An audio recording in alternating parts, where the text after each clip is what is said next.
Iran ಮೇಲೆ Israel ದಾಳಿ ಮುಂದುವರೆದಿದೆ. ಇರಾನ್ನ ಗುಪ್ತಚರ ಸಚಿವರ ಮೇಲಿನ ಅಟ್ಯಾಕ್ ಅನ್ನ ಮಾಡಲಾಗಿದ್ದು, ಗುಪ್ತಚರ ಸಚಿವ ಇಸ್ಮಾಯಿಲ್ ಖತೀಬ್ ಸಾವಿನ ಶಂಕೆ ಈಗ ಇದೆ.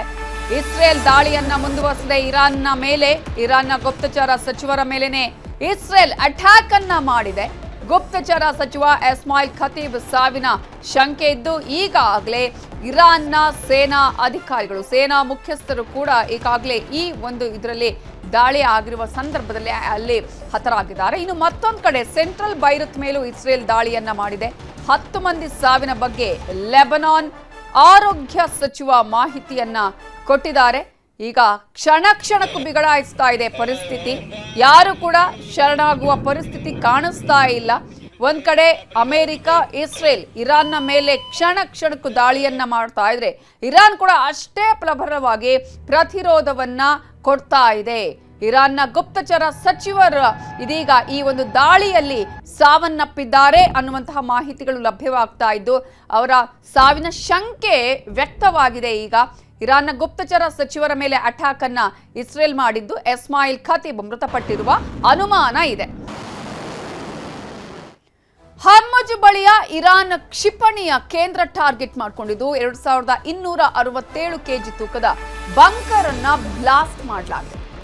ಆ ಬಂಕರ್ ಬ್ಲಾಸ್ಟರ್ ಬಳಸಿ ದಾಳಿಯನ್ನ ಮಾಡಿದ್ದು, ಇರಾನ್ ಕ್ಷಿಪಣಿ ಕೇಂದ್ರದ ಮೇಲೆ ಅಮೆರಿಕ ಸೇನೆ ದಾಳಿಯನ್ನ ಮಾಡಿದೆ. ನೌಕಾಯಾನಕ್ಕೆ ಅಪಾಯ ತಂದಿದ್ದಂತಹ ಕ್ಷಿಪಣಿಗಳನ್ನ ನಾಶ ಮಾಡಿದೆ.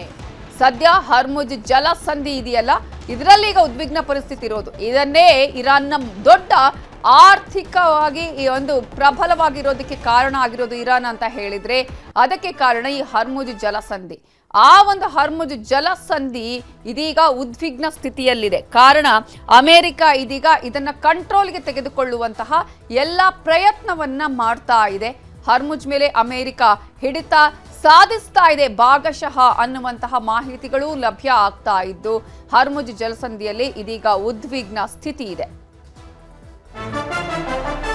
ಹರ್ಮುಜ್ ಜಲಸಂಧಿಯಲ್ಲಿ ಇದೀಗ ಉದ್ವಿಗ್ನ ಪರಿಸ್ಥಿತಿ ಹೇಗಿದೆ ಅಂತ ನಾವು ನೋಡ್ತಾ ಹೋಗೋದಾದ್ರೆ, ಅಮೆರಿಕ ಭಾಗಶಃ ಅದನ್ನ ಕಂಟ್ರೋಲ್ಗೆ ತರುವಂತಹ ಅಥವಾ ಕಂಟ್ರೋಲ್ಗೆ ತೆಗೆದುಕೊಳ್ಳುವಂತಹ ಪ್ರಯತ್ನ ಮಾಡ್ತಿದೆಯಲ್ಲ, ಅದೇ ಕಾರಣಕ್ಕಾಗಿ ಮತ್ತಷ್ಟು ಪ್ರಬಲ ಪ್ರತಿರೋಧವನ್ನ ಇರಾನ್ ನೋಡ್ತಾ ಇದೆ. ಕಾರಣ ಅದರ ನಾಡಿ ಮಿಡಿತ, ಹೃದಯ ಭಾಗ ಅಂತ ಹೇಳಿದ್ರೆ ಅದು ಹರ್ಮುಜ್ ಜಲಸಂಧಿ. ಅದೇ ಕಾರಣಕ್ಕಾಗಿ ಇದೀಗ ಹರ್ಮುಜ್ ಜಲಸಂಧಿಯಲ್ಲಿ ಹೊಸ ನಿಯಮವನ್ನ ಜಾರಿ ಮಾಡೋದಕ್ಕೆ ಇರಾನ್ ನಿರ್ಧಾರವನ್ನ ತೆಗೆದುಕೊಂಡಿದೆ. ಯಾವ ಹಡಗು ಹೋಗಬೇಕು, ಯಾವ ಹಡಗಿಗೆ ನಿಷೇಧ ಹೇರಬೇಕು ಅನ್ನುವಂತಹ ಹೊಸ ನಿಯಮ ಜಾರಿಗೆ ಇದೀಗ ಇರಾನ್ ನಿರ್ಧಾರವನ್ನ ಮಾಡಿದೆ. ಹೊಸ ವಿನ್ಯಾಸವನ್ನ ಜಾರಿ ಮಾಡ್ತೀವಿ ಅಂತ ಹೇಳಿದೆ ಇರಾನ್ ಆಡಳಿತ. ಹರ್ಮುಜ್ ಜಲಸಂಧಿ ಮೇಲಿನ ದಾಳಿಯ ಬಳಿಕ ಇರಾನ್ ಕೆರಳಿದೆ.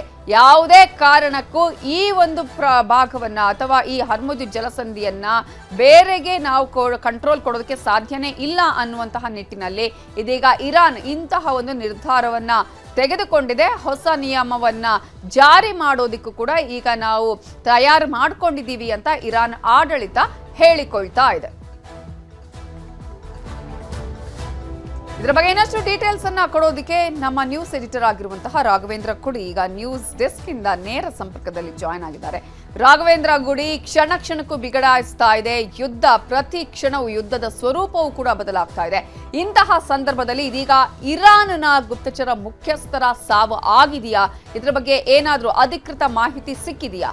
ಮತ್ತೊಂದು ಕಡೆ ಹರ್ಮುಜ್ ಜಲಸಂಧಿಯ ವಿಚಾರದಲ್ಲೂ ಕೂಡ ಅಮೆರಿಕ ಕಂಟ್ರೋಲ್ಗೆ ತೆಗೆದುಕೊಂಡಿದೆಯಾ? ಹೇಗೆ ಈ ಹರ್ಮುಜ್ ಜಲಸಂಧಿಯ ವಿಚಾರಕ್ಕೆ ಬಂದಾಗ ನಾವಿತ ಅದಂತೂ ಬಗೆಹರುವ ಲಕ್ಷಣಗಳು ಕಾಣಿಸ್ತಾ ಇಲ್ಲ. ಇಲ್ಲಿ ಅಮೆರಿಕ ಇರ್ಬೋದು ಅಥವಾ ಇಸ್ರೇಲ್ ಇರ್ಬೋದು, ಯಾವುದೇ ದೇಶಗಳು ಯಾವುದೇ ರೀತಿಯಾಗಿರ್ತಕ್ಕಂಥ ಹೇಳಿಕೆಯನ್ನು ಕೊಡ್ತಾ ಇದ್ರು ಅದನ್ನು ಸಂಪೂರ್ಣವಾಗಿ ಅದನ್ನು ಬ್ಲಾಕೆಡನ್ನು ತೆಗೆದಿದ್ದೀವಿ ಅನ್ನುವಂಥ ಸ್ಥಿತಿಯಲ್ಲಂತೂ ಇಲ್ಲ. ಯಾಕಂದರೆ ಅಲ್ಲಿ ಅದಕ್ಕೆ ಮುಖ್ಯವಾದಂಥ ಕಾರಣ ಅಂದರೆ ಇರಾನ್ ಈಗ ಆಲ್ರೆಡಿ ಅಲ್ಲಿ ಅಳವಡಿಸಿರ್ತಕ್ಕಂಥ ಈ ಮೈನ್ಸ್ ಏನಿರ್ತವೆ, ಅದರಲ್ಲೂ ಪ್ರಮುಖ ಈ ಕಡಲಿನಲ್ಲಿ ಅಳವಡಿಸುವಂಥ ಮೈನ್ಸ್ ಇರ್ಬೋದು ಅಥವಾ ಟಾರ್ಪಿಡೋಸ್ಗಳಿರ್ಬೋದು, ಅವುಗಳ ಟಾರ್ಗೆಟ್ ಹೇಗಿದ್ದಾವೆ, ಆಮೇಲೆ ನೀರಿನ ಅಡಿಯಲ್ಲಿ ಗಾಳಿಯಲ್ಲಿ ಸಾಗುವಂಥ ಡ್ರೋನ್ಸ್ಗಳಿರ್ಬೋದು, ಅವುಗಳೆಲ್ಲವೂ ಕೂಡ ಆ ಪ್ರದೇಶದಲ್ಲಿ ಇರೋದ್ರಿಂದ ಅವುಗಳೆಲ್ಲವನ್ನ ತೆಗೆಯೋ ತನಕನೂ ಅದೊಂದು ಸೇಫ್ ಆಗಿರುತ್ತೆ ಹರ್ಮೋಜ್ ಜಲಸಂಧಿ ಅಂತ ಹೇಳೋದಕ್ಕೆ ಸಾಧ್ಯ ಆಗ್ತಾ ಇಲ್ಲ. ಈಗ ನೋಡಿ, ಡೊನಾಲ್ಡ್ ಟ್ರಂಪ್ ಹೇಳಿಕೆಗಳನ್ನ ನಾವು ಗಮನಿಸ್ತಾ ಇದ್ರು ಕೂಡ ಈಗ ಅವ್ರು ಹೇಳಿರುವಂಥದ್ದೇನು, ನಮಗೆ ನ್ಯಾಟೋದ ಸಹಾಯ ಬೇಕಿತ್ತು ಅಂತ ಒಂದು ಕಡೆ ಹೇಳ್ತಾರೆ.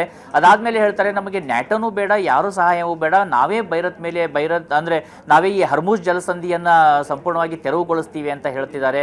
ಆದರೆ ಅದು ಕೂಡ ಸಾಧ್ಯ ಆಗ್ತಾ ಇಲ್ಲ. ಮತ್ತೊಮ್ಮೆ ಹೇಳ್ತಾರೆ ನಮ್ದು ಕೇವಲ 1% ಅಷ್ಟು ಮಾತ್ರ ನಮ್ಮ ವಸ್ತುಗಳು ಅಲ್ಲಿ ಸಾಕ್ತವೆ, ಅದನ್ನು ಹೊರತುಪಡಿಸಿದ್ರೆ ಅಲ್ಲಿ ಅತಿ ಹೆಚ್ಚು ಹೋಗುವಂಥದ್ದೇ ಜಪಾನ್ ಇರ್ಬೋದು ಅಥವಾ ಚೈನಾ ಇರ್ಬೋದು, ಈ ರೀತಿಯಾಗಿರ್ತಕ್ಕಂಥ ದೇಶಗಳದ್ದು, ಅವುಗಳು ಸಹಾಯ ಮಾಡಬೇಕು ಅಂತ ಹೇಳ್ತಾರೆ. ಅಂದ್ರೆ ಅಯೋಮಯವಾದಂಥ ಸ್ಥಿತಿ. ನಾವು ಈ ತುಘಲಕ್ ಬಗ್ಗೆ ಇತಿಹಾಸದ ಪುಟಗಳಲ್ಲಿ ಓದ್ತಾ ಇದ್ವಿ. ಈಗ ನಮ್ಮ ಕಣ್ಣ ಮುಂದೆಯೇ ಇನ್ನೊಂದು ವಿಚಿತ್ರವಾಗಿರ್ತಕ್ಕಂಥ ತುಘಲಕ್ ಅನ್ನ ನೋಡ್ತಾ ಇದ್ದೀವಿ. ಆ ತುಘಲಕ್ ರಾಜಧಾನಿಯನ್ನು ಬದಲು ಮಾಡ್ತಾ ಇದ್ರೆ, ಈ ತುಘಲಕ್ ತನ್ನ ನಿರ್ಧಾರಗಳನ್ನ ಪ್ರತಿ ಕ್ಷಣ ಕೂಡ ಬದಲು ಮಾಡ್ತಾ ಇರುವಂತದ್ದು. ಆತ ಹೇಳ್ತಿರುವಂತ ಮಾತುಗಳನ್ನ ಅಮೆರಿಕವೇ ಇವತ್ತು ಕೇಳುವಂತ ಸ್ಥಿತಿ ಇಲ್ಲ. ಇದಕ್ಕೆ ಉದಾಹರಣೆ ಅಂದ್ರೆ ಅವರ ಅತ್ಯಾಪ್ತರಾಗಿರ್ತಕ್ಕಂಥ ಇಂಟೆಲಿಜೆನ್ಸ್ ಮುಖ್ಯಸ್ಥ ಏನಿದ್ದಾರೆ, ಸಚಿವ ಏನಿದ್ದಾರೆ, ಅವರೇ ಇವತ್ತು ರಿಸೈನ್ ಅನ್ನ ಮಾಡಿದ್ದಾರೆ. ಅವರೇ ತಮ್ಮ ಒಂದು ಸ್ಥಾನಕ್ಕೆ ರಾಜೀನಾಮೆಯನ್ನು ಸಲ್ಲಿಸುವುದರ ಜೊತೆಗೆ ಇರಾನ್ ಮೇಲೆ ನಿರಾಕರಣ ದಾಳಿಯನ್ನ ಮಾಡಲಾಗ್ತಾ ಇದೆ. ಈಗ ಇಮಿಡಿಯೇಟ್ ಆಗಿ ಇರಾನ್ ಇಂದ ನಮಗೆ ಯಾವುದೇ ರೀತಿಯಾಗಿರ್ತಕ್ಕಂಥ ಸೆಕ್ಯೂರಿಟಿ ಥ್ರೆಟ್ ಇರಲಿಲ್ಲ ಅನ್ನುವಂತ ಹೇಳಿಕೆಯನ್ನ ಕೊಟ್ಟಿದ್ದಾರೆ ತಮ್ಮ ರಾಜೀನಾಮೆ ಪತ್ರದಲ್ಲಿ. ಅಂದ್ರೆ ಎಲ್ಲ ಕಡೆಯಿಂದನೂ ಕೂಡ ನಾವು ಗಮನಿಸ್ತಾ ಇದ್ದೀವಿ ಈ ಒಂದು ಟ್ರಂಪ್ ಒಂಟಿ ಆಗ್ತಾನೆ ಹೋಗ್ತಾ ಇರುವಂತದ್ದು. ಅಷ್ಟೇ ಅಲ್ಲ, ಈಗ ಅಲ್ಲಿರ್ತಕ್ಕಂಥ DIA ಮುಖ್ಯಸ್ಥರಾಗಿರ್ತಕ್ಕಂಥ ತುಳಸಿ ಗಬಾರ್ಡ್ ಅವರು ಕೂಡ ಮುಂದುವರಿತಾರ ಅನ್ನುವಂಥ ಪ್ರಶ್ನೆಗಳು ಬರ್ತಾ ಇದ್ದಾವೆ. ಯಾಕಂದ್ರೆ ಯಾರಿಗೂ ಕೂಡ ತಮ್ಮದೇ ಆದಂಥ ರೀತಿಯಲ್ಲಿ ಒಂದು ಪ್ರೊಫೆಷನಲ್ ಆಗಿ ಅಧಿಕಾರವನ್ನು ನಡೆಸೋದಕ್ಕೆ ಡೊನಾಲ್ಡ್ ಟ್ರಂಪ್ ಬಿಡ್ತಾ ಇಲ್ಲ. ಇವತ್ತು ರಾತ್ರಿ ಮಲಗ್ತಾರೆ, ಕನಸಿನಲ್ಲಿ ಏನೋ ಒಂದು ಬರುತ್ತೆ, ಬೆಳಗ್ಗೆ ಎದ್ದ ತಕ್ಷಣ ಆ ಹೇಳಿಕೆಯನ್ನು ಕೊಡ್ತಾರೆ. ಕ್ಯೂಬಾ ಬೇಕು ಅಂತಾರೆ, ಗ್ರೀನ್ಲ್ಯಾಂಡ್ ಬೇಕು ಅಂತಾರೆ, ಹರ್ಮುಜ್ ಜಲಸಂಧಿಯನ್ನು ನಾವೇ ತೆರವು ಮಾಡ್ತೀವಿ ಅಂತಾರೆ, ಇರಾನ್ನಲ್ಲಿ ನಮ್ಮ ಸೈನಿಕರು ಹೋಗಿ ಇಳಿತಾರೆ ಅಂತಾರೆ. ಒಂದು ವೇಳೆ ಅವರು ಹೇಳುವ ಹಾಗೆ ಇರಾನ್ನಲ್ಲಿ ಏನಾದರೂ ಅಮೆರಿಕನ್ ಸೈನಿಕರು ಬಂದ್ರೆ ಮತ್ತೆ 5 ರಿಂದ 10 ವರ್ಷಗಳ ಕಾಲ ಅಲ್ಲಿ ಲಾಕ್ ಆಗಬೇಕಾಗುತ್ತೆ. ಅದಕ್ಕೆ ತಾಜಾ ಉದಾಹರಣೆ ಅಂದ್ರೆ ಅಫ್ಘಾನಿಸ್ತಾನದಲ್ಲಿ 20 ವರ್ಷಗಳ ಕಾಲ ಇರುತ್ತೆ, $100 ಬಿಲಿಯನ್ ಅಮೆರಿಕ ಖರ್ಚು ಮಾಡುತ್ತೆ. ಹಾಗಿದ್ದಾಗಿಯೂ ಕೂಡ ತಾಲಿಬಾನ್ ಬರ್ತಿದ್ದ ಹಾಗೇನೆ ರಾತ್ರೋರಾತ್ರಿ ಆ ಒಂದು ತನ್ನ ಸ್ಥಾನವನ್ನ ಬಿಟ್ಟು ಲಕ್ಷಾಂತರ ಕೋಟಿ ರೂಪಾಯಿ ಬೆಲೆ ಬಾಳುವಂತ ವೆಪನ್ಸ್ ಗಳನ್ನ ಅಲ್ಲೇ ಬಿಟ್ಟು ಬಂದಂತ ಸ್ಥಿತಿಗೆ ಅಮೆರಿಕ ಸಿಲುಕುತ್ತೆ. ಅಂತದೇ ಒಂದು ಅನುಭವವನ್ನ ಇರಾನ್ನಲ್ಲೂ ಅದು ಅನುಭವಿಸುತ್ತಾ ಅನ್ನುವಂತ ಪ್ರಶ್ನೆಗಳು ಮೂಡ್ತಾ ಇದಾವೆ. ಇನ್ನು ಎರಡನೆಯ ವಿಚಾರಕ್ಕೆ ಬಂದಾಗ, ಇರಾನ್ನ ಸೆಕ್ಯೂರಿಟಿ ಮುಖ್ಯಸ್ಥರನ್ನ ಅಲ್ಲಿ ಸಾಯಿಸಲಾಗಿದೆ ಇಸ್ರೇಲ್ ದಾಳಿಯಲ್ಲಿ ಅನ್ನುವಂತ ಪ್ರಶ್ನೆ. ನೋಡಿ, ಇಸ್ರೇಲ್ ಈಗ ಹೇಳಿಕೆಯನ್ನು ಕೊಡ್ತಾ ಇದ್ರು, ಇರಾನ್ ಯಾವುದನ್ನೂ ಕೂಡ ಅಧಿಕೃತವಾಗಿ ಒಪ್ಪಿಕೊಳ್ತಾ ಇಲ್ಲ. ನಾವು ಗಮನಿಸ್ತಾ ಬರ್ಬೋದು, ಖಮೇನಿ ಹತ್ಯೆಯನ್ನ ಕೂಡ ಅವರು ಒಪ್ಪಿಕೊಳ್ಳೋದಕ್ಕೆ ಕೆಲ ದಿನಗಳೇ ಬೇಕಾಯಿತು. ಅವರ ಪುತ್ರ ಏನಾಗಿದ್ದಾರೆ, ನಂತರದಲ್ಲಿ ನಿನ್ನೆ ಕೂಡ ಅಲ್ಲಿಯ ಸೆಕ್ಯೂರಿಟಿ ಮುಖ್ಯಸ್ಥರನ್ನ ಹತ್ಯೆ ಮಾಡಲಾಯಿತು ಅನ್ನುವಂಥ ಮಾಹಿತಿ ಬಂತು. ಈಗ ಇಂಟೆಲಿಜೆನ್ಸ್ ಮುಖ್ಯಸ್ಥರನ್ನ ಹತ್ಯೆ ಮಾಡಿದ್ದಾರೆ ಅನ್ನುವಂಥ ಮಾಹಿತಿಗಳು ಬರ್ತಾ ಇದ್ದಾವೆ. ಆದರೆ ಯಾವುದನ್ನೂ ಕೂಡ ಇರಾನ್ ಈಗ ಸ್ಪಷ್ಟಪಡಿಸ್ತಾ ಇಲ್ಲ, ಒಪ್ಪಿಕೊಳ್ತಾನೂ ಇಲ್ಲ, ಅಲ್ಲಗಳಿತಾನೂ ಇಲ್ಲ. ಅಂದ್ರೆ ಒಂದು ಕನ್ಫ್ಯೂಷನ್ ಅನ್ನ ಕ್ರಿಯೇಟ್ ಮಾಡ್ತಾನೆ ಬರ್ತಾ ಇರುವಂತದ್ದು. ಅದೇ ರೀತಿಯಾಗಿ ನಾವು ನೋಡಬೇಕು ಈ ಇನ್ಫಾರ್ಮೇಶನ್ ವಾರ್ಫೇರ್ ಹೇಗಿರುತ್ತೆ ಅಂದ್ರೆ, ಇದೇ ಬೆಂಜಮಿನ್ ನೆತನ್ಯಾಹು, ಇಸ್ರೇಲ್ನ ಪ್ರಧಾನಿಯಾಗಿರ್ತಕ್ಕಂಥ ಬೆಂಜಮಿನ್ ನೆತನ್ಯಾಹು 4 ವಿಡಿಯೋಗಳನ್ನ ರಿಲೀಸ್ ಮಾಡ್ತಾರೆ. 4 ವಿಡಿಯೋಗಳು ಕೂಡ AI ಅಂತ ಹೇಳಲಾಗ್ತಾ ಇದೆ ಹೊರತು ಅವರು ಈಗ ಬದುಕಿಲ್ಲ ಅನ್ನುವಂಥನ್ನೇ ಪ್ರತಿಪಾದಿಸಲಾಗ್ತಾ ಇದೆ. ಅದು ಇರಾನ್ ಇರ್ಬೋದು ಅಥವಾ ಪಾಕಿಸ್ತಾನದ ಅಕೌಂಟ್ಸ್ಗಳಿರ್ಬೋದು, ಆ ರೀತಿಯಾದಂಥ ಒಂದು ಇನ್ಫಾರ್ಮೇಶನ್ ವಾರ್ಫೇರ್ ಅನ್ನ ನಡೆಸ್ತಾನೆ ಬರ್ತಾ ಇದ್ದಾವೆ. ಅಂದ್ರೆ ಬದುಕಿರೋ ವ್ಯಕ್ತಿನೇ ಬದುಕಿದ್ದೇನೆ ಅಂತ ಪ್ರೂವ್ ಮಾಡೋದಕ್ಕೆ 4-5 ವಿಡಿಯೋಗಳು ಬಿಟ್ಟರೂ ಕೂಡ ಸಾಕಾಗ್ತಾ ಇಲ್ಲ. ಇಂಥ ಒಂದು ಸನ್ನಿವೇಶ ಇರುವಂತ ಈ ಸಂದರ್ಭದಲ್ಲಿ ಯಾವುದನ್ನು ಕೂಡ ಫೇಸ್ ವ್ಯಾಲ್ಯೂ ಅಂದ್ರೆ ಇದ್ದದ್ದನ್ನು ಇದ್ದ ಹಾಗೆ ನಂಬೋದಕ್ಕೆ ಸಾಧ್ಯನೇ ಆಗ್ತಾ ಇಲ್ಲ. ಅಂತ ಒಂದು ಬಲವಾದಂಥ ಪರಿಸ್ಥಿತಿ ಮತ್ತು ಬದಲಾಗ್ತಾ ಇರುವಂತಹ ಪರಿಸ್ಥಿತಿಯನ್ನ ನಾವೀಗ ಗಮನಿಸ್ತಾ ಇರುವಂತದ್ದು ನವಿತಾ.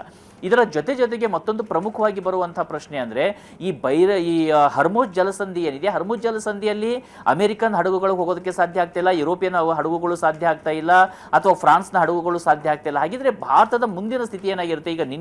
ಈಗ 2 ನಮ್ಮ ಗ್ಯಾಸ್ ಅನ್ನ ತುಂಬಿಕೊಂಡಿರ್ತಕ್ಕಂಥ ಶಿಪ್ಗಳು ಬಂದಾಯಿತು. ಮುಂದೆ ಏನು ಭಾರತಕ್ಕೆ ಇದು ಎಂತ ಒಂದು ಚಾಲೆಂಜ್ ಅನ್ನ ಕೊಡ್ತಾ ಹೋಗುತ್ತೆ ಅನ್ನುವಂಥ ಪ್ರಶ್ನೆ ಕೂಡ ಇರುವಂತದ್ದು. ಇದೇ ಕಾರಣಕ್ಕೆ ಭಾರತ ಕೂಡ ಇರಾನ್ ಮತ್ತು ಇಸ್ರೇಲ್ ಜೊತೆಯಲ್ಲಿ ಒಂದು ಬ್ಯಾಲೆನ್ಸಿಂಗ್ ಆಕ್ಟ್ ನಲ್ಲಿ ಕಾಣಿಸ್ಕೊಳ್ತಾ ಇದೆಯೇ ಹೊರತು ಯಾರ ಪರವಾಗಿ ಕೂಡ ಸ್ಪಷ್ಟವಾಗಿರ್ತಕ್ಕಂಥ ನಿರ್ಧಾರವನ್ನ ತೆಗೆದುಕೊಳ್ತಾ ಇಲ್ಲ, ಅಥವಾ ಮಿಲಿಟರಿಲಿ ಇನ್ವಾಲ್ವ್ ಆಗುವಂತ ಪ್ರಯತ್ನವನ್ನ ಕೂಡ ಈಗ ಭಾರತ ಮಾಡ್ತಾ ಇಲ್ಲ. ಅಂದ್ರೆ ಎಲ್ಲವೂ ಅಯೋಮಯವಾಗಿರ್ತಕ್ಕಂಥ ಸ್ಥಿತಿ ನಿರ್ಮಾಣ ಆಗಿರುವಂತದ್ದು. ಮತ್ತೆ ಪರಿಸ್ಥಿತಿಗಳಂತೂ ಬಿಗಡಾಯಿಸ್ತಾನೆ ಇದ್ದಾವೆ. ಈ ಮಧ್ಯದಲ್ಲಿ ಈಗ ಅತಿ ಮುಖ್ಯವಾಗಿರ್ತಕ್ಕಂಥದ್ದು, ಎಷ್ಟು ದಿನಗಳ ಕಾಲ ಮಧ್ಯಪ್ರಾಚ್ಯ ಇದೇ ರೀತಿಯಾಗಿ ಬಂದಿರುತ್ತೆ, ದಾಳಿಗೊಳಗಾಗುತ್ತೆ ಅಂತ. ಯಾಕಂದ್ರೆ ಬೈರತ್ ಮೇಲೆ ಇವತ್ತು ಕೂಡ ದಾಳಿ ಆಗಿದೆ, ಇನ್ನು ದುಬೈನ ಏರ್ಪೋರ್ಟ್ ಓಪನ್ ತೆರವಾಗ್ತಾ ಇಲ್ಲ. ಹೀಗಾಗಿ ಇದೇ ರೀತಿ ಪರಿಸ್ಥಿತಿ ಮುಂದುವರಿದರೆ ಇಲ್ಲಿಂದ ರಫ್ತಾಗುವಂತ ವಸ್ತುಗಳೇನಿದ್ದಾವೆ, ನಮ್ಮ ಹೈನುಗಾರಿಕೆ ಏನಿದೆ, ಅಥವಾ ಇಲ್ಲಿಂದ ಬೇಳೆ ಪದಾರ್ಥಗಳು, ಹಣ್ಣು ಹಂಪಲುಗಳು ಏನು ಅಲ್ಲಿಗೆ ಹೋಗ್ಬೇಕಾಗಿದ್ದಾವೆ, ಅವೆಲ್ಲಕ್ಕೂ ಕೂಡ ಅತಿ ದೊಡ್ಡ ಪೆಟ್ಟು ಬೀಳುತ್ತೆ. ನಮ್ಮ ರೈತರಿಗೂ ಕೂಡ ಇದರಿಂದ ಪೆಟ್ಟು ಬಿದ್ದಾಗ ಆಗುತ್ತೆ Navitha. Okay, thank you Raghavendra ಕೂಡ ಡೀಟೇಲ್ಸ್ಗೆ. ಮಧ್ಯಪ್ರಾಚ್ಯದಲ್ಲಿ ಯುದ್ಧ ಸಂಘರ್ಷ, ಕರ್ನಾಟಕದಲ್ಲಿ ಗ್ಯಾಸ್ಗೆ ಪರದಾಟ. ಯುಗಾದಿ ಹೋಳಿಗೆಗೂ ಇಲ್ಲ ಗ್ಯಾಸ್ ಎಮರ್ಜೆನ್ಸಿ ಡೇ 9.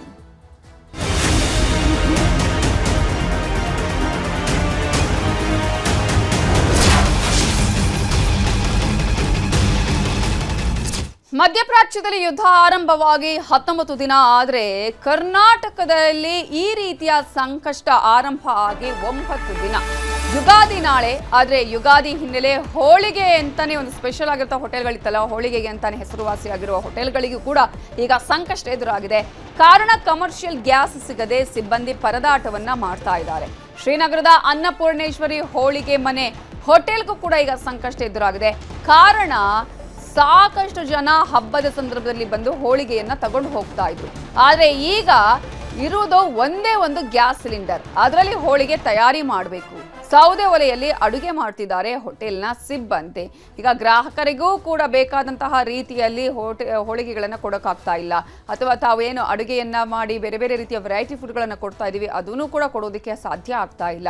ಇರುವಂತಹ ಒಂದು ಸಿಲಿಂಡರ್ನಲ್ಲಿ ಹೇಗಪ್ಪ ಅನ್ನುವಂತಹ ಆತಂಕ ಇದೀಗ ಅನ್ನಪೂರ್ಣೇಶ್ವರಿ ಹೋಟೆಲ್ನವರಿಗೆ ಕಾಡ್ತಾ ಇದೆ. ಹೋಟೆಲ್ನವರು ಏನೆಲ್ಲ ಸಮಸ್ಯೆಗಳನ್ನು ಅನುಭವಿಸ್ತಾ ಇದ್ದಾರೆ ಇದೀಗ ಅನ್ನೋದರ ಬಗ್ಗೆ ಶರಣು ಹಂಪಿ ಪ್ರತ್ಯಕ್ಷ ವರದಿ ಕೊಟ್ಟಿದ್ದಾರೆ. ಕಳೆದ 8 ದಿನಗಳಿಂದ ಕಮರ್ಷಿಯಲ್ ಗ್ಯಾಸ್ ಸಿಗದೆ ಹೋಟೆಲ್ನವರು ಪರದಾಡ್ತಿದ್ದಾರೆ. ಈ ಮಧ್ಯೆ ಯುಗಾದಿ ಮತ್ತು ರಂಜಾನ್ ಹಬ್ಬ ಬರ್ತಾ ಇದೆ. ಯುಗಾದಿ ಹಬ್ಬ ಹೇಳಿ ಕೇಳಿ ಹೋಳಿಗೆಗೆ ಬಹಳ ಫೇಮಸ್. ಹೋಳಿಗೆಗಾಗಿ ಇರುವಂಥ ಹೋಟೆಲ್ಗಳಿದ್ದಾವೆ. ಈ ಹೋಟೆಲ್ಗಳಲ್ಲಿ ಈಗ ಕಮರ್ಷಿಯಲ್ ಗ್ಯಾಸ್ ಸಿಗದೆ ಪರದಾಟ ಶುರುವಾಗಿದೆ. ನಾವೀಗ ಶ್ರೀನಗರದ ಅನ್ನಪೂರ್ಣೇಶ್ವರಿ ಹೋಳಿಗೆ ಮನೆಯಲ್ಲಿದ್ದೇವೆ. ಈ ಹೋಟೆಲ್ನಲ್ಲಿ ಭಾಳ ಫೇಮಸ್ ಅಂತಂದರೆ ಹೋಳಿಗೆನೆ. ನಿಮಗೆ ಪ್ರತಿದಿನ 500ಕ್ಕೂ ಹೆಚ್ಚು ಹೋಳಿಗೆಯನ್ನು ಮಾಡ್ತಾರೆ. ಇನ್ಫ್ಯಾಕ್ಟ್ ಹಬ್ಬದ ಟೈಮಲ್ಲಿ ಅದು 1000 ಕೂಡ ಜಾಸ್ತಿ ಆಗುತ್ತೆ. ಬಟ್ ಆದರೆ ಹೋಳಿಗೆ ಮಾಡಲಿಕ್ಕೆ ಈಗ ಕಮರ್ಷಿಯಲ್ ಗ್ಯಾಸ್ ಸಿಗದೆ ಇರುವಂಥ ಪರಿಸ್ಥಿತಿ. 4000 ಕೊಟ್ಟರು ಕೂಡ ಕಮರ್ಷಿಯಲ್ ಗ್ಯಾಸ್ ಸಿಗ್ತಾ ಇಲ್ಲ. ಈಗಿರುವಂಥದ್ದು ಒಂದೇ ಒಂದು ಕಮರ್ಷಿಯಲ್ ಗ್ಯಾಸ್. ಆ ಗ್ಯಾಸಲ್ಲಿ ಈಗ ಅಡುಗೆ ತಯಾರಿ ಮಾಡ್ತಾ ಇರೋದು. ಹೊರಗಡೆ ಇರುವಂಥ ಒಂದು ಕಮರ್ಷಿಯಲ್ ಗ್ಯಾಸ್ ಇದೆ, ಅದು ಖಾಲಿ ಆಗಿದೆ. ಸೊ ಈ ರೀತಿಯಾಗಿ 4000 ಕೊಟ್ಟರು ಕೂಡ ಸಿಗ್ತಾ ಇಲ್ಲ ಅಂಥೇಳಿ ಮಾಲೀಕರು ಮಾತಾಡ್ತಾ ಇದ್ರು. ಅವ್ರನ್ನ ಮಾತಾಡಿಸ್ತಾ ಹೋಗೋಣ ಏನು ಹೇಳ್ತಾರೆ ಅಂತೇಳಿ. ಹೇಗೆ ಸರ್, ಪ್ರತಿ ವರ್ಷ ನಿಮಗೇನು ಪ್ರಾಬ್ಲಮ್ ಮಾಡ್ತಿದ್ದಿಲ್ಲ, ಈ ವರ್ಷ ಭಾರಿ ಪ್ರಾಬ್ಲಮ್ ಆಗಿದೆ ಸರ್. ಊಣ ಮಾಡೋದಲ್ಲೆಲ್ಲ ಸೌದೆ ಒಲೆಯಲ್ಲಿ ಉಪಯೋಗಿಸ್ತಾ ಇದ್ದೀವಿ. ಅದಕ್ಕೆ ಸಪ್ರೇಟಾಗಿ ಒಂದು ಕೂಡ ಥರ ಮಾಡಿ ಈ ಹೋಳಿಗೆಗೆ ಮಾತ್ರ ಕಮರ್ಷಿಯಲ್ ತಂದು ಅದು ಗ್ರಾಹಕರು ತೊಂದರೆ ಆಗಬಾರ್ದು. ನಾವು ಅಲ್ಲಿ 15-20 ದಿವಸ ಮುಂಚೆನೇ ಆರ್ಡರ್ ಕೊಟ್ಬಿಟ್ಟಿದ್ದಾರೆ ನಮಗೆಲ್ಲ. ಒಂದು 30,000-40,000 ಗಂಟೆ ಹೋಳಿಗೆ ಆರ್ಡರ್ ಇದೆ. ನಾವು ಅದರಿಂದ ಏನು ಮಾಡ್ತೀವಿ, ಎಷ್ಟಾರಲ್ಲಿ ನಮ್ಮ ದುಡ್ಡು ಹೋದ್ರೆ ಗ್ರಾಹಕರು ಪೂರೈಸ್ಬೇಕು ಅಂತ ಪೂರೈಸ್ತಾ ಇದ್ದೀವಿ. ನಮ್ದು ಸರ್ ಈಗ ಸಿಲಿಂಡರ್ ಎಷ್ಟು ಹೇಳ್ತಾ ಇದ್ದಾರೆ? 4,000 3,000 ಸರ್ ಇಷ್ಟ ಇರೋರು ತಾವು ಹೇಳ್ತಾ ಇದ್ದಾರೆ. ನಾವು ಮೊದಲೇ ಯಾವಾಗಲೂ 30-20 ಹಾಕ್ಸ್ತಿದ್ದೋ, ಅದು ಸ್ಟಾಕ್ ಇರೋದ್ರಿಂದ ಇನ್ನೊಂದು 2-3 ಇದೆ, ನಾಳೆ ಗಂಟೆ ಹಾಕ್ಬೋದು. ಸೌದೆ ಒಲೆ ಯೂಸ್ ಆಗುತ್ತಲ್ವಾ, ಬಟ್ ಇಲ್ಲಿ ಅಲೋ ಮಾಡ್ತಾರೆ? ಬಿಲ್ಡಿಂಗ್ ಓನರ್ಗಳು ಅಲೋ ಮಾಡಲ್ಲ ಸರ್. ಕೋಟ್ಯಾಂತರ ಬಂಡವಾಳ ಆಗಿರ್ತಾರೆ. ನಾವು ಡೈರೆಕ್ಟ್ ಸೌದೆ ಒಲೆ ಯೂಸ್ ಮಾಡೋದೆಲ್ಲ ಕಟ್ಸಿ ಮಾಡೋದಕ್ಕೆ ಟೈಮ್ ಇಲ್ಲ. ಯಾಕೆಂದ್ರೆ ಹಬ್ಬ ಇರೋದಿನ 2 ದಿವಸ, ಅದಕ್ಕೋಸ್ಕರ ಎಲ್ಲ ಕ್ಯೂರಿಂಗಲ್ಲಿ ಲೇಟ್ ಆಗುತ್ತೆ ಅಂತ ಇರೋದ್ರಲ್ಲಿ ಮಾಡ್ತಾ ಇದ್ದೀವಿ. ಗ್ರಾಹಕರು ತೊಂದರೆ ಆಗ್ಬಾರ್ದು ಅಂತ ಮಾಡ್ಕೊಡ್ತಾ ಇದ್ದೀವಿ. ಸೊ ಇದು ಸಿಚುವೇಶನ್. ನಿಮ್ಗೆ ನೋಡ್ತಾ ಹೋದರೆ ನಿಮ್ಗೆ ಸಾಲಾಗಿ ಹೋಳಿಗೆಗಳೆಲ್ಲೂ ಕೂಡ ನಿಮಗೆ ವೆರೈಟೀಸ್ ಹೋಳಿಗೆಗಳು, ನಿಮ್ಗೆ ಕಾಯಿ ಹೋಳಿಗೆ ಇರ್ಬೋದು, ಹೂರ್ಣದ ಹೋಳಿಗೆ ಇರ್ಬೋದು, ಹೀಗೆ ವೆರೈಟಿ ಹೋಳಿಗೆಗಳೆಲ್ಲ ಇದ್ದಾವೆ. ಮಾಡಬೇಕು. ಬಟ್ ವಾಸ್ತವ ನೋಡ್ತಾ ಹೋದರೆ ಈ ಸಾರಿ ಕಮರ್ಷಿಯಲ್ ಗ್ಯಾಸ್ ಸಿಗದ ಪರಿಣಾಮ ಸಾಕಷ್ಟು ತೊಂದರೆ ಆಗ್ತಾ ಇದೆ. ಎಲ್ಲೆಲ್ಲಿ ಹೋಳಿಗೆ ಹೋಟೆಲ್ಗಳಿದ್ದಾವೆ ಈ ರೀತಿ, ಅವರೆಲ್ಲರಿಗೂ ಕೂಡ ಕಮರ್ಷಿಯಲ್ ಗ್ಯಾಸ್ ಬಿಸಿ ತಡ್ತಾ ಇದೆ. ದರ 4,000-5,000 ಅಂದರೆ ಎಲ್ಲಿಂದ ಕಟ್ಟೋದು, ಆಗ್ತಾ ಇಲ್ಲ ಅನ್ನೋದು ಅವರ ಅಭಿಪ್ರಾಯ. ಕ್ಯಾಮ್ರಾ ಪರ್ಸನ್ ನೂರ್ ಅಮರ್ಶರೀಫ್ ಜೊತೆ ಶರಣು ಹಂಪಿ, ನ್ಯೂಸ್ 18. ಬೆಳಗಾವಿಯಲ್ಲಿ ಕೈಗಾರಿಕೆಗಳಿಗೂ ಗ್ಯಾಸ್ ಬಿಸಿ ತಟ್ಟಿದೆ. ಮಚ್ಚೆ ಪ್ರದೇಶದ ಕಾರ್ಖಾನೆಗಳಿಗೆ ಗ್ಯಾಸ್ ಕೊರತೆ ಉಂಟಾಗಿದ್ದು ಆಕಾಶ್ ಫಾರ್ಮಿಂಗ್ ಟೆಕ್ನಾಲಜಿಗೆ ಗ್ಯಾಸ್ ಸಂಕಷ್ಟ ಎದುರಾಗಿದೆ. ಪೌಡರ್ ಕೋಟಿಂಗ್, ಕಲರ್ ಕೋಟಿಂಗ್ಗೆ ಗ್ಯಾಸ್ ಬಳಕೆಯನ್ನ ಮಾಡಿದ್ದು ಗ್ಯಾಸ್ ಇಲ್ಲದೆ ಕೋಟಿಂಗ್ ಕೆಲಸ ಸ್ಥಗಿತ ಆಗುವಂತಹ ಭೀತಿ ಉಂಟಾಗಿದೆ. ಈ ಒಂದು ಗ್ಯಾಸ್ನಿಂದ ಎಲ್ಲ ಉದ್ಯಮದ ಮೇಲೂ ಇದೀಗ ಪರಿಣಾಮ ಬೀರ್ತಾ ಇದೆ. ಕೈಗಾರಿಕೆಗಳಿಗೂ ಕೂಡ ಗ್ಯಾಸ್ ಬಿಸಿ ತಟ್ಟಿದೆ. ಪೌಡರ್ ಕೋಟಿಂಗ್, ಕಲರ್ ಕೋಟಿಂಗಿಗೆ ಗ್ಯಾಸ್ ಬಳಕೆ ಆಗಬೇಕು, ಆದರೆ ಈಗ ಗ್ಯಾಸ್ ಇಲ್ಲದೆ ಕೋಟಿಂಗ್ನ ಕೆಲಸವೇ ಸ್ಥಗಿತ ಆಗುವಂತಹ ಭೀತಿಯನ್ನ ಈ ಕೈಗಾರಿಕೆಗಳ ಉದ್ಯಮಿಗಳು ಈಗ ಹೊಂದಿದ್ದಾರೆ. ಕಾರಣ ಯಾವಾಗ ನಿಲ್ಲುತ್ತೆ ಅನ್ನೋದು ಗೊತ್ತಿಲ್ಲ, ಯಾವಾಗ ಕೆಲಸವನ್ನು ಸ್ಟಾಪ್ ಮಾಡ್ತಾರೆ ಅನ್ನುವಂತಹ ಆತಂಕ ಅಲ್ಲಿನ ಸಿಬ್ಬಂದಿಗೂ ಇದೆ, ಜೊತೆ ಮಾಲೀಕರಿಗೆ ಮುಂದೇನು ಅನ್ನುವಂತಹ ಭಯನೂ ಕೂಡ ಕಾಡ್ತಾ ಇದೆ. ಸೊ ಈಗಾಗಲೇ ಗ್ಯಾಸ್ ಸಿಗ್ತಾ ಇಲ್ಲ ಅನ್ನುವಂತಹ ಕಾರಣಕ್ಕಾಗಿ ಉದ್ಯಮಗಳು ಕೂಡ ಮುಚ್ಚುವಂತಹ ಆತಂಕವನ್ನು ಕೂಡ ಎದುರಿಸ್ತಾ ಇವೆ. ಈಗ ಫ್ಯಾಕ್ಟರಿಗಳಲ್ಲಿ ಯಾವ ರೀತಿಯ ಸಮಸ್ಯೆ ಇದೆ ಅನ್ನೋದರ ಬಗ್ಗೆ ಪ್ರತ್ಯಕ್ಷ ವರದಿಯನ್ನು ಕೊಟ್ಟಿದ್ದಾರೆ ನಮ್ಮ ಬೆಳಗಾವಿ ರಿಪೋರ್ಟರ್ ಚಂದ್ರಕಾಂತ್ ಸುಗಂಧಿ. LPG ಸಮಸ್ಯೆ ಕೇವಲ ಹೋಟೆಲ್ ಉದ್ಯಮದ ಮೇಲೆಲ್ಲ ಮತ್ತು ಕೈಗಾರಿಕಾ ಉದ್ಯಮವನ್ನು ಕೂಡ ದೊಡ್ಡ ಪರಿಣಾಮ ಬೀರಿರ್ತಕ್ಕಂಥದ್ದು. ನಾನೀಗ ಬೆಳಗಾವಿಯ ಮಚ್ಚೆಯ ಆಕಾಶ್ ಇಂಡಸ್ಟ್ರೀಸ್ ಏನು ಟೆಕ್ನಾಲಜಿಯಲ್ಲಿ ಇದ್ದೇನೆ. ಇಲ್ಲಿನ ಅನೇಕ ಏನು ಗ್ಯಾಸ್ ಕಟ್ಟಿಂಗ್ ಅನ್ನ ಬಳಸಿ ಅನೇಕ ಮೆಟೀರಿಯಲ್ಗಳನ್ನ ಸದ್ಯ ಮಾಡಲಾಗುತ್ತೆ ಮತ್ತು ಇಲ್ಲಿನ ವಸ್ತುಗಳು ಕೇವಲ ಕರ್ನಾಟಕ ಅಲ್ಲದೆ ಹೊರ ದೇಶಗಳಿಗೂ ಕೂಡ ಸರಬರಾಜಾಗ್ತಕ್ಕಂಥದ್ದು. ಇಲ್ಲಿನ ಕೆಲ ವಸ್ತುಗಳು 100ಕ್ಕೂ ಹೆಚ್ಚು ವಸ್ತುಗಳನ್ನು ಇಲ್ಲಿ ತಯಾರು ಮಾಡಲಾಗುತ್ತೆ. ಇವು AC ಆಗಿರ್ಬೋದು ಮತ್ತು ಜನರೇಟರ್ ಸೇರಿದಂತೆ ವಿವಿಧ ತಯಾರಿಕಾ ಘಟಕದಲ್ಲಿ ಇವುಗಳನ್ನ ಸಿದ್ಧಪಡಿಸಲಾಗುತ್ತೆ. ಆದರೆ ಗ್ಯಾಸ್ ಕಟ್ಟರ್ನ ಬಳಸಿ ಈ ವಸ್ತುಗಳನ್ನು ಸಿದ್ಧ ಮಾಡಲಾಗುತ್ತೆ. ಎಲ್ಲದರ ಮೇಲೂ ಕೂಡ ಪರಿಣಾಮವನ್ನು ಬೀರಿದೆ. ಎಲ್ಲೂ ಕೂಡ ವಾಣಿಜ್ಯ ಬಳಕೆಯ ಗ್ಯಾಸ್ ಸಿಗ್ತಾ ಇಲ್ಲ. ಹೀಗಾಗಿ ದೊಡ್ಡ ಸಮಸ್ಯೆ ಆಗಿರ್ತಕ್ಕಂಥದ್ದು. ಈ ಬಗ್ಗೆ ಮಾತಾಡಕ್ಕೆ ಮಹೇಶ್ ಇನಾಮದಾರ್ ಸರ್ ಇದ್ದಾರೆ. ಸರ್, ನಿಮ್ಮ ಮೇಲೆ ಗ್ಯಾಸ್ ಎಫೆಕ್ಟ್ ಯಾವ ರೀತಿ ಆಗಿದೆ, ನಿಮ್ಮ ಪರಿಣಾಮ? ಸರ್, ಗ್ಯಾಸ್ ಎಫೆಕ್ಟ್ ಇರೋದ್ರಿಂದ ಏನಾಗ್ತಾ ಇದೆ, ಕೆಲವೊಂದು ಪ್ರೊಸೆಸ್ ಮಾಡೋಕೆ ಆಗ್ತಾ ಇಲ್ಲ. ಸೊ 1-2 ಪ್ರೊಸೆಸ್ ಮಾಡಲಿಲ್ಲ ಅಂತಂದ್ರೆ ನಾವು ಪಾರ್ಟ್ಸ್ ಡಿಸ್ಪ್ಯಾಚ್ ಮಾಡೋಕೆ ಆಗಲ್ಲ. ಸೊ ಪಾರ್ಟ್ ಡಿಸ್ಪ್ಯಾಚ್ ಆಗಲ್ಲ ಅಂತಂದ್ರೆ ಸಪ್ಲೈ ಚೈನ್ ಡಿಸ್ಟರ್ಬ್ ಆಗಿಬಿಡುತ್ತೆ. 1 ವಾರದಿಂದ ಸ್ವಲ್ಪ ಸಮಸ್ಯೆ ಆಗ್ತಾ ಇದೆ. ಬಟ್ ಅದನ್ನ ರೇಷನಿಂಗ್ ಮಾಡ್ತಾ ಇದೀವಿ. ನಾವು ರೇಷನಿಂಗ್ ಮಾಡಿ ಯೂಸ್ ಮಾಡ್ತಾ ಇದ್ದೀವಿ. ಯಾವ್ದು ಪ್ರಯಾರಿಟಿ ಇದೆ ಅದನ್ನ ಮಾಡಿ ಕಳಿಸ್ತಾ ಇದ್ದೀವಿ. ಕೆಲವೊಂದು ಕಸ್ಟಮರಿಗೆ ರಿಕ್ವೆಸ್ಟ್ ಕೂಡ ಮಾಡ್ತಾ ಇದ್ದೀವಿ, ಸ್ವಲ್ಪ ಡಿಲೇ ಆಗತ್ತೆ ಅಂತ. ಸೊ ಹೀಗೆ ನಾವು ನಡೆಸ್ತಾ ಇದ್ದೀವಿ. ಇನ್ನು ಎಷ್ಟು ದಿನ ಗ್ಯಾಸ್ ಇಲ್ಲದೆ ಇದ್ರೆ ಸಮಸ್ಯೆ ಏನೇನಾಗ್ಬೋದು ಸರ್? ಸರ್, ಹೇಳಕ್ ಆಗಲ್ಲ. ಯಾಕಂತಂದ್ರೆ ಯಾವಾಗ ಸಿಗತ್ತೆ, ಏನಾಗತ್ತೆ, ಕರೆಂಟ್ ಪೊಸಿಷನ್ ಅಲ್ಲಿ ಏನು ಪ್ರಿಡಿಕ್ಟ್ ಮಾಡೋದು ಕಷ್ಟ ಆಗತ್ತೆ. ಸರ್, ಅಂದ್ರೆ ಈ ಗ್ಯಾಸ್ಗಳು ಅವೈಲಬಿಲಿಟಿ ಬಗ್ಗೆ ಏನಾದ್ರೂ ಮಾಡಿ ಸರ್ಕಾರ ಸೊಲ್ಯೂಷನ್ ಹುಡುಕ್ತಾರೆ ಅಂತ ಅನ್ಸತ್ತೆ. ಪಾಸಿಟಿವ್ ಆಗೇ ನಾವು ಇರಬೇಕು. ನಾವು ಪಾಸಿಟಿವೇ ಇದ್ದೀವಿ. ಏನಾದ್ರೂ ಔಟ್ಕಮ್ ಬರುತ್ತೆ, ಒಳ್ಳೆ ಔಟ್ಕಮ್ ಬರುತ್ತೆ ಅಂತ. ಗ್ಯಾಸ್ ಸಮಸ್ಯೆ ಆಗಿರ್ತಕ್ಕಂಥದ್ದು. ಗ್ಯಾಸ್ನಿಂದ ಕಟಿಂಗ್ ಮಾಡಬೇಕಾದಂತ ವಸ್ತುಗಳು ಕಟಿಂಗ್ ಆಗ್ತಾ ಇಲ್ಲ ಮತ್ತು ಒಟ್ಟಾರೆ ಇಂಡಸ್ಟ್ರೀಸ್ನ ಏನು ಸರಬರಾಜು ಸರಪಳಿ ಇದೆ, ಇದು ಒಂದರ ಮೇಲೆ ಒಂದು ಹೀಗೆ ಅವಲಂಬನೆ ಆಗುತ್ತೆ ಮತ್ತು ಒಂದಕ್ಕೊಂದು ಇಂಟರ್ಲಿಂಕ್ ಇರ್ತಕ್ಕಂಥದ್ದು. ಹೀಗಾಗಿ ಈ ಒಂದು ಇಂಟರ್ಲಿಂಕ್ ಕಟ್ ಆದ್ರೆ ಮುಂದೆ ದೊಡ್ಡ ಸಮಸ್ಯೆ ಎದುರಾಗ್ತಕ್ಕಂಥದ್ದು. ಗ್ಯಾಸ್ ಅವಶ್ಯಕತೆ ಇದೆ. ಅವಶ್ಯಕತೆ ಆಗಿರ್ತಕ್ಕಂಥ ಗ್ಯಾಸ್ ಅನ್ನ ಶೀಘ್ರದಲ್ಲೇ ಪೂರೈಕೆ ಮಾಡಬೇಕು ಅಂತಕ್ಕಂಥದ್ದು ಈ ಒಂದು ಉದ್ಯಮಿಗಳ ಬೇಡಿಕೆ ಆಗಿದೆ. ಕ್ಯಾಮರಾಮನ್ ಅಶೋಕ್ ಜೊತೆ ಚಂದ್ರಕಾಂತ್ ಸುಗಂಧಿ, ನ್ಯೂಸ್ 18 ಬೆಳಗಾವಿ. ಗ್ಯಾಸ್ ಸಿಗದೆ ರಾಮನಗರದಲ್ಲಿ ಹೋಟೆಲ್ ಬಂದೇ ಆಗಿದೆ. ರಾಮನಗರದ ಶುಭೋದಯ ಹೋಟೆಲ್ ಈಗ ಕ್ಲೋಸ್ ಆಗಿದ್ದು, ಬೆಂಗಳೂರು ದಕ್ಷಿಣ ಜಿಲ್ಲೆಯ ರಾಮನಗರದಲ್ಲಿ ರೇಷ್ಮೆ ಮಾರ್ಕೆಟ್ ಪಕ್ಕದಲ್ಲಿದೆ ಈ ಹೋಟೆಲ್. ಕಳೆದ 2 ದಿನಗಳಿಂದ ಗ್ಯಾಸ್ ಪೂರೈಕೆ ಸ್ಥಗಿತ ಆಗಿದೆ. ಅಂದ್ರೆ ಗ್ಯಾಸ್ ಪೂರೈಕೆ ಸ್ಥಗಿತ ಆಗಿ ಸಾಕಷ್ಟು ದಿನಗಳಾದರೂ ಕೂಡ ಇದ್ದಂತಹ ಗ್ಯಾಸ್ ಅನ್ನ ಬಳಕೆ ಮಾಡ್ತಾ ಇದ್ರು ಹೋಟೆಲ್ನವರು. ಎಷ್ಟಾಗುತ್ತೆ ಅಷ್ಟರ ಮಟ್ಟಿಗೆ ಆ ಗ್ಯಾಸ್ಗಳನ್ನ ಬಳಸಿಕೊಂಡು ಆ ಹೋಟೆಲ್ಗಳಲ್ಲಿ ಒಂದಷ್ಟು ರೀತಿಯ ಆಹಾರಗಳನ್ನು ತಯಾರಿಸ್ತಾ ಇದ್ರು. ಬಟ್ ಈಗ ಕಂಪ್ಲೀಟ್ ಆಗಿ ಗ್ಯಾಸೇ ಇಲ್ಲ, ಸಿಲಿಂಡರೇ ಇಲ್ಲ, ಸಿಗ್ತಾ ಇಲ್ಲ. ಇಂಥ ಸಂದರ್ಭದಲ್ಲಿ ಏನ್ ಮಾಡೋದು ಅಂತ ಹೇಳಿ ಹೋಟೆಲ್ ಅನ್ನೇ ಕ್ಲೋಸ್ ಮಾಡಿದ್ದಾರೆ ಇದೀಗ ಹೋಟೆಲ್ ಮಾಲೀಕರು. ರಾಜ್ಯ ಸರ್ಕಾರ ಹಾಗೂ ಕೇಂದ್ರ ಸರ್ಕಾರದ ಗಮನಕ್ಕೆ ಈಗ 3 ದಿನಗಳಿಂದ ಏನು ಈ ಕಮರ್ಷಿಯಲ್ ಗ್ಯಾಸ್ಗಳಲ್ಲಿ ವ್ಯತ್ಯಾಸ ಆಗ್ತೈತೆ, ಈ ಕೂಡಲೇ ಇದನ್ನು ಚರ್ಚಿಸಿ ಸಮಸ್ಯೆನ ಬಗೆಹರಿಸಬೇಕು ಅಂತೇಳಿ ರಾಜ್ಯ ಹಾಗೂ ಕೇಂದ್ರ ಸರ್ಕಾರಕ್ಕೆ ಒತ್ತಾಯ ಮಾಡ್ತಾಯಿದ್ದೀನಿ. ಜೊತೆಗೆ ಈಗ ಕಮರ್ಷಿಯಲ್ ಗ್ಯಾಸ್ ಸಪ್ಲೈ ಆಗದಿರೋ ಕಾರಣ ಕೆಲವು ರೈತರುಗಳು ಅಥವಾ ಹೊರಗಡೆಯಿಂದ ಬರುವಂಥ ಜನರಿಗೆ ತುಂಬ ಸಮಸ್ಯೆ ಆಗ್ತಾಯಿದೆ. ಇದರ ವಿರುದ್ಧವಾಗಿ ಏನೇನು ಈ ಮಾತುಕತೆ ನಡೀತೈತೆ ರಾಜ್ಯ ಹಾಗೂ ಕೇಂದ್ರದಲ್ಲಿ ಇದು ಹೋಟೆಲ್ ಮಾಲೀಕರ ಸಂಘ ಗಮನಕ್ಕೆ ಬಂದಿದೆ. ಈ ಕೂಡಲೇ ಅಟ್ಲೀಸ್ಟ್ ಆಲ್ಟರ್ನೇಟ್ ವ್ಯವಸ್ಥೆ, ಅಟ್ಲೀಸ್ಟ್ 2 ಸಿಲಿಂಡರ್ ಕೊಡೋ ಜಾಗದಲ್ಲಿ 1 ಸಿಲಿಂಡರ್ ಆದರೂ ಕೂಡ ಒದಗಿಸ್ಕೊಡ್ಬೇಕು. ಆಲ್ಟರ್ನೇಟ್ ವ್ಯವಸ್ಥೆ ಅರ್ಧ ಸಿಲಿಂಡರ್ ಆದರೂ ಕೂಡ ಕೊಟ್ಟು. ಮಧ್ಯಪ್ರಾಚ್ಯದಲ್ಲಿ ಯುದ್ಧದಿಂದ ರಾಜ್ಯದಲ್ಲಿ ಗ್ಯಾಸ್ ಸಮಸ್ಯೆ ಉಂಟಾಗಿದ್ದು, ಗ್ಯಾಸ್ ಸಮಸ್ಯೆ ಬಗ್ಗೆ ಪರಿಷತ್ನಲ್ಲಿ ಮಾತಾಡಿದ್ದಾರೆ ಸಚಿವರು KH ಮುನಿಯಪ್ಪ. ಆಹಾರ ಮತ್ತು ನಾಗರಿಕ ಸರಬರಾಜು ಸಚಿವರು KH ಮುನಿಯಪ್ಪ ಮಾತಾಡಿದ್ದಾರೆ. ರಾಜ್ಯದಲ್ಲಿ ಪ್ರತಿನಿತ್ಯ 40,000 ಸಿಲಿಂಡರ್ ಬೇಕು, 9,000 ಸಿಲಿಂಡರ್ ಕೊಡೋದಕ್ಕೆ ಏರ್ಪಾಡು ಮಾಡಲಾಗಿದೆ ಅಂತ ಹೇಳಿ ಪರಿಷತ್ನಲ್ಲಿ ಸಚಿವ KH ಮುನಿಯಪ್ಪ ಮಾತನಾಡಿದ್ದಾರೆ. ರಾಜ್ಯದಲ್ಲಿ ಪ್ರತಿನಿತ್ಯ ಬೇಕಾಗಿರೋದು 40,000 ಸಿಲಿಂಡರ್. ಆದರೆ ಈಗ 9,000 ಸಿಲಿಂಡರ್ ಕೊಡೋದಕ್ಕೆ ಏರ್ಪಾಡು ಮಾಡಲಾಗಿದೆ ಅನ್ನೋದನ್ನ ಈಗ ಪರಿಷತ್ನಲ್ಲಿ ಸಚಿವರಾಗಿರುವ ಮುನಿಯಪ್ಪ ಅವರು ಹೇಳಿದ್ದಾರೆ. ಪ್ರಮುಖವಾಗಿ ಇಲ್ಲಿ ಶಾಲೆ, ಹಾಸ್ಟೆಲ್, ಆಸ್ಪತ್ರೆಗಳಿಗೆ ಮೊದಲ ಆದ್ಯತೆ 4,200 ಸಿಲಿಂಡರ್ಗಳನ್ನು ನಾವು ಕೊಡ್ತಿದ್ದೀವಿ. 1 ವಾರ ಸುಧಾರಿಸಿದ್ರೆ ನಾರ್ಮಲ್ ಸ್ಥಿತಿಗೆ ಬರಬಹುದು. ಸೋಮವಾರ ಹೋಟೆಲ್ ಮಾಲೀಕರ ಜೊತೆ ಸಭೆ ಮಾಡ್ತೇವೆ ಅಂತ KH ಮುನಿಯಪ್ಪ ಹೇಳಿದ್ದಾರೆ. ಪ್ರಾಬ್ಲಮ್ ಇರೋದು ಡೊಮೆಸ್ಟಿಕ್. ಕೇಂದ್ರ ಸರ್ಕಾರ 20% ಮಾತ್ರ ಕೊಡ್ಲಿಕ್ಕೆ ಅವಕಾಶ ಇದೆ ಅಂತ ಹೇಳಿದೆ. 44,000 ಸಿಲಿಂಡರ್ಸು ಕಮರ್ಷಿಯಲ್ಲು ಪ್ರತಿ ದಿನ ಬೇಕಾಗುತ್ತೆ. ಅವ್ರಿಗೆ 20% ಅಂದರೆ ಹತ್ತಿರ 8,500 ಆಗ್ತದೆ. ಆದರೂ ಕೂಡ 9,000 ಸಿಲಿಂಡರ್ಸನ್ನು ಕೊಡೋಕ್ಕೆ ಏರ್ಪಾಟ್ ಮಾಡ್ಕೊಂಡಿದ್ವಿ. ಅದರಲ್ಲಿ ಪ್ರಾಮುಖ್ಯತೆ ಯಾವುದಕ್ಕೆ ಕೊಡಬೇಕು ಅನ್ನೋದನ್ನು ಕೂಡ ನಾವು ಇನ್ನೂ 4-6 ಪ್ರೊಫೆಸರ್ನ ಇಟ್ಕೊಂಡು ತೀರ್ಮಾನ ಮಾಡಿದ್ದೀವಿ. ಆ ತೀರ್ಮಾನದಂತೆ ನಾವು education institutions, students hostels, hospitals, other than essential institutions, ಈ ಇಂಪಾರ್ಟೆಂಟ್ ಇವಿಗೆ ನಾವು 4200 ಕೊಡ್ತಾ ಇದ್ದೀವಿ. ಆಮೇಲಿಂದ government PSU institutions, canteens located at airport, railway station, bus station, Nandini ಮತ್ತು ಇಂದಿರಾ ಕ್ಯಾಂಟೀನ್ಗೆ 1200 ಪೂರ್ತಿ ಅವರು ಖರ್ಚು ಮಾಡ್ತಾ ಇರೋಷ್ಟು ಕೊಡ್ತಾ ಇದ್ದೀವಿ.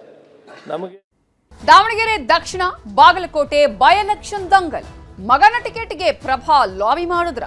ಮೇಟಿ ಕುಟುಂಬಕ್ಕೆ ಸಿಎಂ ಮಾಡಿದ ಪಾಠ ಏನು? ಮಿನಿ ಸಮರ.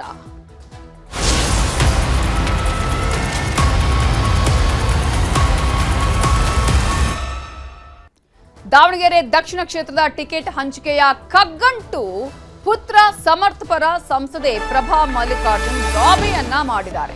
ದೆಹಲಿಯ ಕರ್ನಾಟಕ ಭವನದಲ್ಲಿ ಸಂಸದೆ ಪ್ರಭಾ ಮಲ್ಲಿಕಾರ್ಜುನ್ ಡಿಕೆಶಿ ಅವರನ್ನ ಭೇಟಿಯಾಗಿ ಚರ್ಚೆಯನ್ನ ಮಾಡಿದ್ದಾರೆ. ಅವರು ಅಂದ್ಕೊಂಡಿರಲಿಲ್ಲ ಈ ರೀತಿಯಾಗಿ ಒಂದು ನಮ್ಮ ಕುಟುಂಬದವರ ವಿರುದ್ಧವೇ ಬೇರೆ ಯಾರಾದರೂ ನಾವು ಆಕಾಂಕ್ಷಿಗಳಾಗಿ ನಿಲ್ತೀವಿ ಅಂತ ಹೇಳಿ. ಇಡೀ ಕುಟುಂಬ ಈ ಕ್ಷೇತ್ರ ನಮಗೆ ಸಂಬಂಧಪಟ್ಟಂಥದ್ದು ಅನ್ನುವಂತಹ ರೀತಿಯಲ್ಲಿ ಇತ್ತು. ಆದರೆ ಇದೀಗ ಈ ಒಂದು ಕ್ಷೇತ್ರದ ಬಗ್ಗೆನೇ ಆಕಾಂಕ್ಷಿಗಳ ಸಂಖ್ಯೆ ಜಾಸ್ತಿ ಆಗಿರೋದು. ಮಗನಿಗೆ ಟಿಕೆಟ್ ಸಿಗುತ್ತೆ ಅನ್ನುವಂಥ ನಿರೀಕ್ಷೆಯಲ್ಲಿದ್ರು. ಆದರೆ ಇದೀಗ ಸಾಕಷ್ಟು ಆಕಾಂಕ್ಷಿತರ ಸಂಖ್ಯೆ ಇರೋದ್ರಿಂದ ಏನಾಗಬಹುದು, ಅದೇ ಕಾರಣಕ್ಕಾಗಿ ಪುತ್ರನ ಪರ ಪ್ರಭಾ ಮಲ್ಲಿಕಾರ್ಜುನ್ ಲಾಬಿಯನ್ನ ಮಾಡ್ತಿದ್ದಾರೆ. ಡಿಕೆಶಿ ಭೇಟಿಯಾಗಿದ್ದಾರೆ. ಪ್ರಭಾ ಮಲ್ಲಿಕಾರ್ಜುನ್ ದಾವಣಗೆರೆ ದಕ್ಷಿಣ ನಮ್ಮ ಕುಟುಂಬದ ಕ್ಷೇತ್ರ, ನನ್ನ ಪುತ್ರನಿಗೆ ಟಿಕೆಟ್ ಕೊಡಿ, ಗೆಲ್ಲಿಸುವ ಜವಾಬ್ದಾರಿ ನಮ್ಮದು ಅಂತ ಡಿಕೆಶಿ ಬಳಿ ಹೇಳ್ಕೊಂಡಿದ್ದಾರೆ ಸಂಸದೆ ಪ್ರಭಾ ಮಲ್ಲಿಕಾರ್ಜುನ್. ನೋಡೋಣ, ವರಿಷ್ಠರ ಜೊತೆ ಮಾತಾಡ್ತೇನೆ ಅಂತ ಅಷ್ಟೇ ಹೇಳಿದ್ದಾರೆ ಡಿಕೆ ಶಿವಕುಮಾರ್ ಅವರು. ಸೊ ಪುತ್ರನಿಗೆ ಟಿಕೆಟ್ ಕೊಡುವಂತೆ ಒತ್ತಾಯವನ್ನ ಒಂದ್ ಕಡೆ ಪ್ರಭಾ ಮಲ್ಲಿಕಾರ್ಜುನ್ ಮಾಡ್ತಾ ಇದ್ದಾರೆ, SS ಮಲ್ಲಿಕಾರ್ಜುನ್ ಅವರು ಮಾಡ್ತಾ ಇದ್ದಾರೆ. ಇಂತಹ ಸಂದರ್ಭದಲ್ಲಿ ಇದೀಗ ದಾವಣಗೆರೆ ದಕ್ಷಿಣ ಕ್ಷೇತ್ರ ಕಾಂಗ್ರೆಸ್ಗೆ ದೊಡ್ಡ ಮಟ್ಟದಲ್ಲಿ ಸಂಕಷ್ಟವನ್ನ ತಂದೊಡುತ್ತಾ ನೋಡಬೇಕು.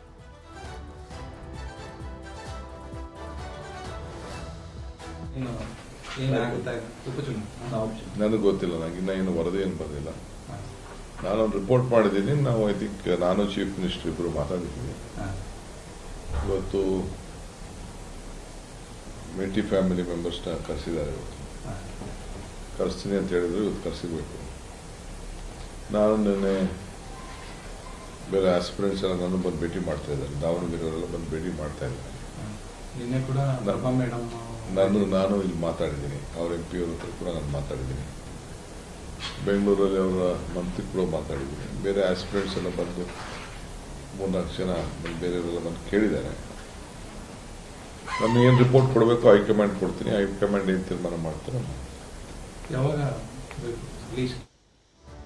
ಬಾಗಲಕೋಟೆಯಲ್ಲಿ ಮೇಟಿ ಕುಟುಂಬದ ಟಿಕೆಟ್ ಫೈಟ್ ಜೋರಾಗಿದೆ. ಮೇಟಿ ಮಕ್ಕಳ ಜೊತೆಗೆ ಸಿಎಂ ಸಿದ್ದರಾಮಯ್ಯ ಇದೇ ಕಾರಣಕ್ಕಾಗಿ ಇವತ್ತು ಎಲ್ಲರನ್ನ ಕರೆಸಿ ಮಾತುಕತೆ ಮಾಡಿದ್ದಾರೆ. ಟಿಕೆಟ್ ವಿಚಾರದಲ್ಲಿ ಗೊಂದಲ ಬೇಡ, ನೀವೆಲ್ಲರೂ ಮಕ್ಕಳು ಒಗ್ಗಟ್ಟಾಗಿರಬೇಕು, ಒಗ್ಗಟ್ಟನ್ನ ಕಾಪಾಡಿಕೊಳ್ಬೇಕು ಅನ್ನುವ ಸೂಚನೆಯನ್ನ ಸಿಎಂ ಸಿದ್ದರಾಮಯ್ಯ ಅವರು ಮಾಡಿದ್ದಾರೆ. ಪ್ರತಿಯೊಬ್ಬರು ಕೂಡ ಆಕಾಂಕ್ಷಿ, 4 ಮಕ್ಕಳು ಕೂಡ ಇಲ್ಲಿ ಆಕಾಂಕ್ಷಿ ಆಗಿದ್ದಾರೆ. ನಮಗೆ ಟಿಕೆಟ್ ಕೊಡಬೇಕು, ನನಗೆ ಟಿಕೆಟ್ ಕೊಡಬೇಕು ಅನ್ನುವಂತಹ ರೇಂಜ್ಗೆ ಹೀಗಾಗಿ ಮಾತಾಡ್ತಾ ಇದ್ದಾರೆ. HY ಮೇಟಿ ಪುತ್ರರಾದ ಮಲ್ಲಿಕಾರ್ಜುನ್, ಉಮೇಶ್, ಪುತ್ರಿಯರಾದ ಬಾಯಕ್ಕ, ಮಹಾದೇವಿ ಜೊತೆಗೆ ಸಿಎಂ ಚರ್ಚೆಯನ್ನ ಮಾಡಿದ್ದಾರೆ. ಟಿಕೆಟ್ಗಾಗಿ ಕುಟುಂಬದಲ್ಲಿ ಒಡಕು ಬೇಡ ಅನ್ನುವಂತಹ ಒಂದು ಸೂಚನೆಯನ್ನು ಕೂಡ ಈಗ ಸಿಎಂ ಸಿದ್ದರಾಮಯ್ಯ ಅವರು ಮಕ್ಕಳಿಗೆ ನೀಡಿದ್ದಾರೆ. ಕೇವಲ ಈ ರೀತಿಯಾಗಿ ರಾಜಕೀಯಕ್ಕಾಗಿ ಕುಟುಂಬದಲ್ಲಿ ಒಡಕು ಮೂಡಿಸು ಅನ್ನುವ ರೀತಿಯಾಗಿ ಆಗಬಾರ್ದು, ಒಗ್ಗಟ್ಟಿಂದ ಇರಿ ಅಂತ ಹೇಳಿದ್ದಾರೆ. ಇನ್ನು ಮಲ್ಲಿಕಾರ್ಜುನ ಮೇಟಿ ಮತ್ತು ಉಮೇಶ್ ನಡುವೆ ಪೈಪೋಟಿ ಇದೆ. 4 ಜನರ ಅಭಿಪ್ರಾಯವನ್ನ ಕೇಳಿದ್ದಾರೆ ಸಿಎಂ ಸಿದ್ದರಾಮಯ್ಯ ಅವರು. ಸುರ್ಜೇವಾಲಾ ಅವರ ಬಳಿ ನಾನು ಚರ್ಚಿಸ್ತೀನಿ ಅಂತ ಹೇಳಿ ಸಿಎಂ ಸಿದ್ದರಾಮಯ್ಯ ಅವರು ಹೇಳಿದ್ದಾರೆ. ಆದರೆ ಮೇಟಿ ಕುಟುಂಬದಲ್ಲೇ ಇದೀಗ ದೊಡ್ಡ ಮಟ್ಟದ ಪೈಪೋಟಿ ಇರುವಂಥದ್ದು. ತಂದೆಯ ಸ್ಥಾನಕ್ಕೆ, ಆ ಕ್ಷೇತ್ರಕ್ಕೆ ನಾನು ನಿಲ್ಲಬೇಕು, ನಾನು ಆಕಾಂಕ್ಷಿ, ನಾವು ಗೆಲ್ಸ್ಕೊಂಡು ಬರ್ತೀವಿ ಅಂತ ಪ್ರತಿಯೊಬ್ಬರು ಸ್ಟೇಟ್ಮೆಂಟ್ ಅನ್ನ ಕೊಡ್ತಿದ್ದಾರೆ. ಮೇಟಿ ಕುಟುಂಬದವರು 3 ಜನ ಟಿಕೆಟ್ ಕೇಳ್ತಾ ಇದ್ರು. ಮಲ್ಲಿಕಾರ್ಜುನ, ಉಮೇಶ ಮತ್ತೆ ಮಹಾದೇವಿ. ಆ 3 ಜನ ನೀವೆಲ್ಲ ಒಟ್ಟಿಗೋಗಿ ಯಾರಿಗೆ ಟಿಕೆಟ್ ಕೊಟ್ಟರು ಕೂಡ ನೀವೆಲ್ಲ ಮಾಡಬೇಕು, ಒಟ್ಟಿಗೆ ಮಾಡಬೇಕು ಅಂತ ಹೇಳಿ ಹೇಳ್ಕೊಂಡಿದ್ದೀನಿ. ಒಪ್ಪಿದಾರ ಸರ್ ಅದಕ್ಕೆ? ಒಪ್ಕೊಂಡಿದ್ದಾರೆ.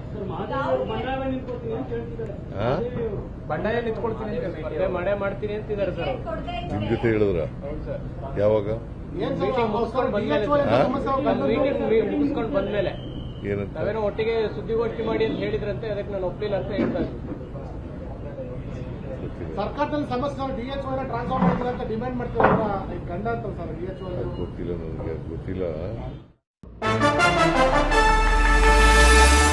ಸಿಎಂ ಸಾಕಷ್ಟು ಪಾಠ ಮಾಡಿದ್ರು ಕೂಡ ಈ ವಿಚಾರದಲ್ಲಿ ಸಿಎಂ ಸಲಹೆಯನ್ನು ಒಪ್ಪುವ ಹಾಗೆ ಕಾಣಿಸ್ತಾ ಇಲ್ಲ. ಮೇಟಿ ಪುತ್ರಿ ಮಹಾದೇವಿ ಟಿಕೆಟ್ ಕೊಡದಿದ್ರೆ ನಾನು ಬಂಡಾಯವಾಗಿ ಸ್ಪರ್ಧೆ ಮಾಡ್ತೀನಿ ಅನ್ನುವ ಎಚ್ಚರಿಕೆಯನ್ನ ಕೊಟ್ಟಿದ್ದಾರೆ.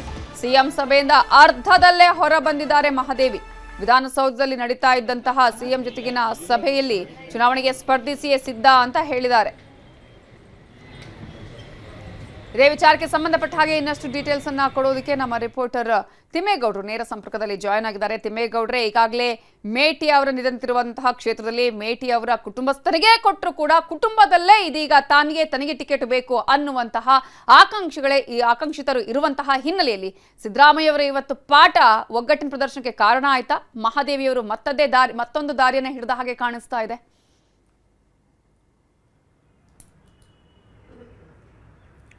ಮಹಾದೇವರವರು ಬಂಡಾಯವಾಗಿ ಸ್ಪರ್ಧಿಸ್ತೀನಿ ಎನ್ನುವಂಥ ಒಂದು ಅಸಮಾಧಾನವನ್ನು, ಒಂದು ಎಚ್ಚರಿಕೆಯನ್ನು CM ಸಭೆ ಬಳಿಕ ಕೊಟ್ಟಿರುವಂಥದ್ದು.